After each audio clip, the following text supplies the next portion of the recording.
Hi Year 4, I hope you're all well and had a lovely half term. My normal way of recording is not working today, so I'm going to do it slightly differently, so you won't be able to see my face, but I'm still going to talk you through it.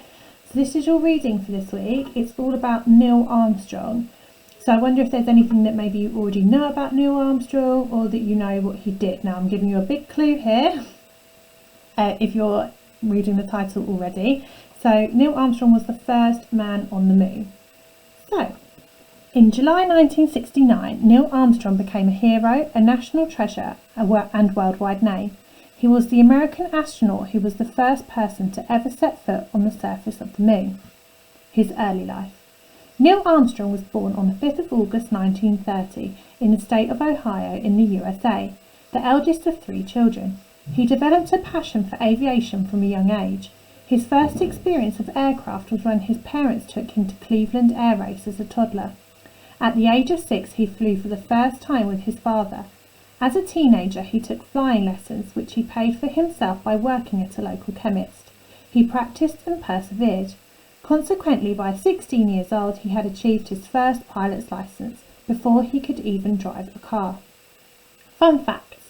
Neil Armstrong was a committed Boy Scout and earned the rank of Eagle Scout. He loved making model aircraft in his spare time. As a child, he suffered from travel sickness, but fortunately he did not experience space sickness.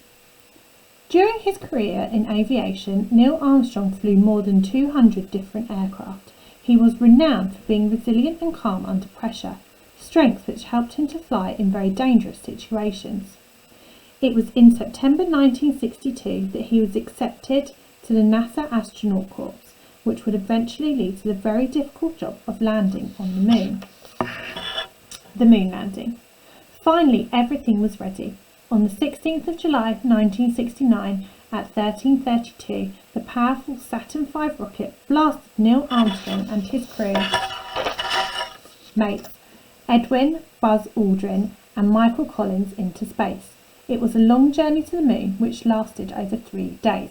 And you may have noticed that I said Saturn V. That's because that V there, if you remember from maths, is 5 in Roman numerals. Once they arrived, the crew split up. Armstrong and Aldrin climbed into the lunar module called the Eagle to begin the descent to the moon's surface. Collins stayed in orbit, doing experiments and taking photographs. Finally, following checks and preparation, on the 20th of July 1969, Neil and Buzz opened the Eagle's hatch. The moon landing was shown all across the world on television to an estimated audience of 600 million people. As he stepped off the ladder onto the moon's surface, Armstrong was heard to say, "That's one small step for man, one giant leap for mankind." After landing, Armstrong and Aldrin had a moonwalk around the landing site where they planted the flag of the United States of America.